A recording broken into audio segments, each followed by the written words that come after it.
Other elements of the management efficiency plan include a series of budgetary changes that came out of the review that I mentioned. There are 32 agencies that we have made some line item changes for. Some as simple as just renaming the line items. Some sort of reordering and restructuring the line items.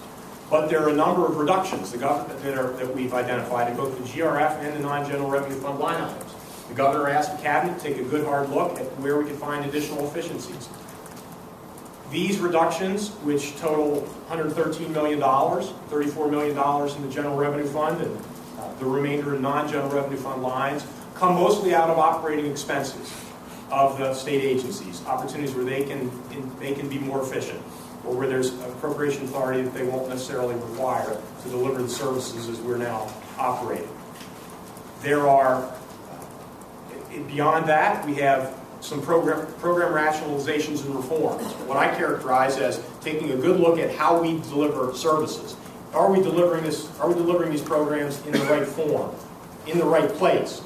Some examples there would be a work where we are going to consolidate the School Facilities Commission staff with the staff of the State Architect's Office, so that we, under a State Facilities Construction Commission, so we have one entity that is responsible for all vertical construction in this state, where we'll be able to get the expertise for all non-transportation spending oversight in one place to ensure that we're best able to implement the construction reform program, to best able to oversee and provide for the most efficient and effective use of state investment in our capital facilities.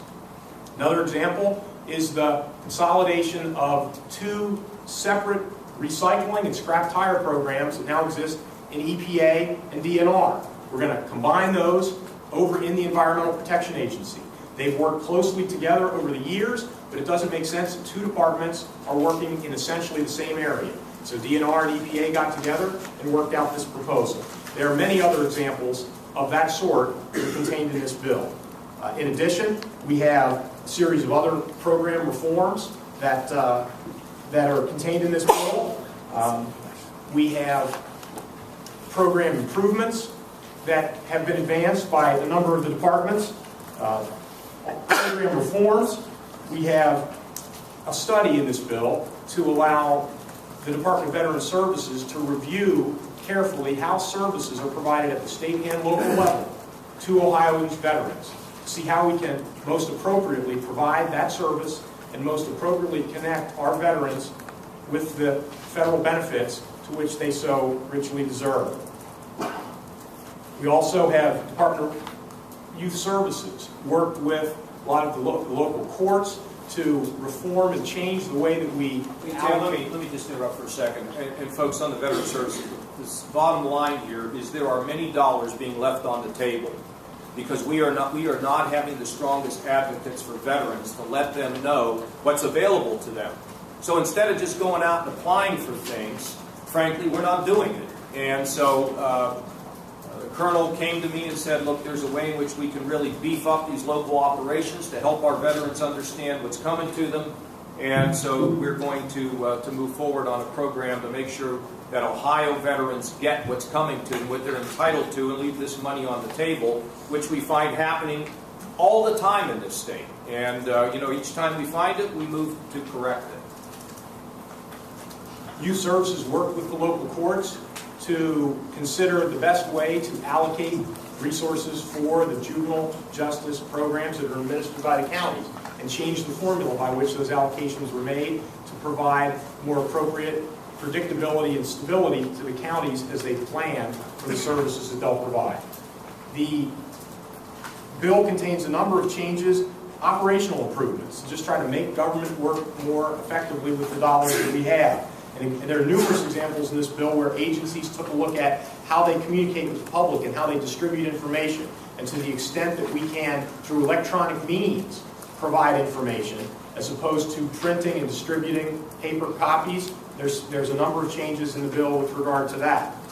There are several changes that grew out of a report on the Board of Tax Appeals conducted by Tax Commissioner Joe Tesco to try to improve the processing of tax appeals many of which are property tax appeals that, that Ohioans file. And there's a tremendous backlog there. We put some resources in place in the operating budget to help, but Commissioner Testa came with some recommendations to put a small claims division together, to provide a tax commissioner's assistance program to help run through the backlog. Again, just another example of one of the operational improvements that are contained in this bill.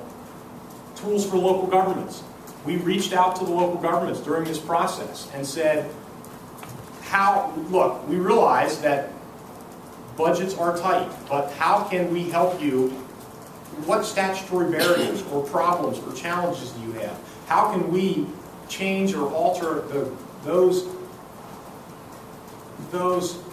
rules that govern how you operate, or the statutes that govern how you operate? We had a number of provisions which were put forward, which we've included in this bill, including, for example, in the school area, allowing school treasurers to serve as business managers, which, if that's the local choice, which they're not now allowed to do. We're going to provide for a couple of online resources, one hosted by the Auditor of State and one, I believe, at DAS, to let locals know what shared services opportunities are out there and where they might work with other agencies to enter into shared services arrangements, and to understand who is delivering those shared services and where they have the opportunity to join with somebody else who's doing just that. This has been a fantastic process.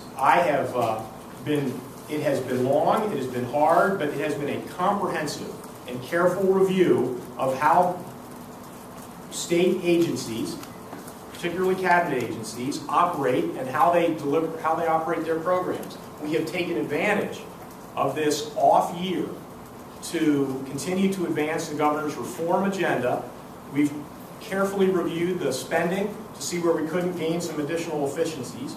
We've been able to advance this agenda in a way where it might have laid unaddressed for 2 more years. Of course, with the governor, that wouldn't be possible. And so I am really pleased with the outcome, with the product we have. There are literally hundreds and hundreds of proposals which will be contained in the legislation that advances through the legislature that will move this government forward, that will improve how we deliver services, that will make us more efficient and effective, and will allow us to better serve the citizens of the state of Ohio.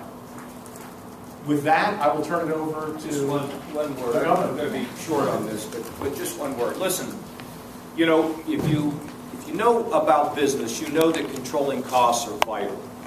And just take a school. When a school can share a treasurer between 2 school districts, which has been largely unprecedented, I mean, it means a lot at the local level. When you bring in Six Sigma, which we have in lean programs, where we look at all the operations of the government, remove backlogs that affect taxpayers, you're not only helping to serve the taxpayers better, but you are also at the same time improving the morale inside the government itself. And we've invited all the employees of the state of Ohio to participate. Some have, you know, and it's been a tremendous outcome in terms of improving morale, improving customer service. Being able to control your costs is vital. Making these systems work is vital, in addition to the fact that we save another $90 million and close these loopholes. And like Tim says, the list of reforms inside this budget is going to overwhelm the legislature. There are hundreds of suggestions as to how we can do things better. And you know what?